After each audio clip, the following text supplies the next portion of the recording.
Most people think dopamine is a reward chemical. It isn't. It's a learning signal, a protection system. Your brain is constantly asking one question: was this worth repeating? And dopamine answers it. Not at the end, but in the pattern between effort and outcome. Here's the part almost nobody understands. Dopamine doesn't track rewards, it tracks changes in expectation. If something feels better than expected, dopamine spikes. Expectation up, dopamine spike up. If it feels worse, dopamine drops. And your brain updates the behavior instantly. No debate, no hesitation, just correction. So when you sit down to work, your brain isn't neutral. It's already decided what this will feel like. Slow, boring, hard. And once that prediction is locked in, you're not trying to do the work. You're trying to fight the prediction.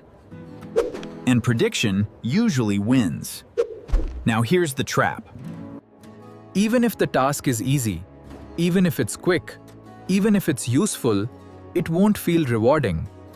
Because it didn't beat the expectation. So dopamine stays low, and your brain logs the result. Not worth repeating. That's why forcing discipline fails long term. You're not fixing the system, you're overriding it. And override always burns out. Because willpower is temporary, but prediction is structural. So the real move is not adding rewards, it's rewriting expectation before effort begins. I can do that. Yes, you can. You don't start from neutral, you start from anticipated reward. Here's how that actually works. Step 1. Create a pre-work spike. Before the task, not after. Before. Same song, same movement, same visual cue, same ritual. Every time. Because repetition builds association, and association rewires expectation. You're teaching your brain. This is where something good starts. Step 2. Remove the uncertainty cost. Your brain doesn't resist effort, it resists unclear effort. So don't say, "I'll work for 2 hours."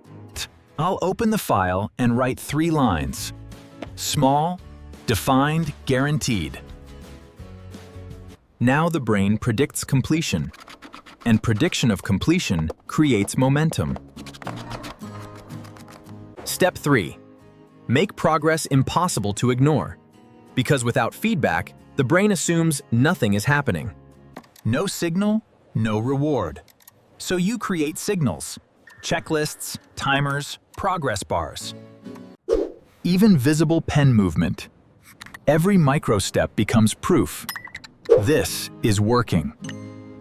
And the moment the brain sees progress, dopamine rises. Not from finishing, from moving forward. Step 4. Add unpredictable rewards. Not constant, variable. Sometimes early, sometimes late. Sometimes skipped. Now the brain can't map the pattern. And when it can't predict the reward, it pays more attention. It leans in. It gets hooked on the process. Now look at the loop you've built. Cue, anticipation, action, feedback, reward, repeat. But here's the difference.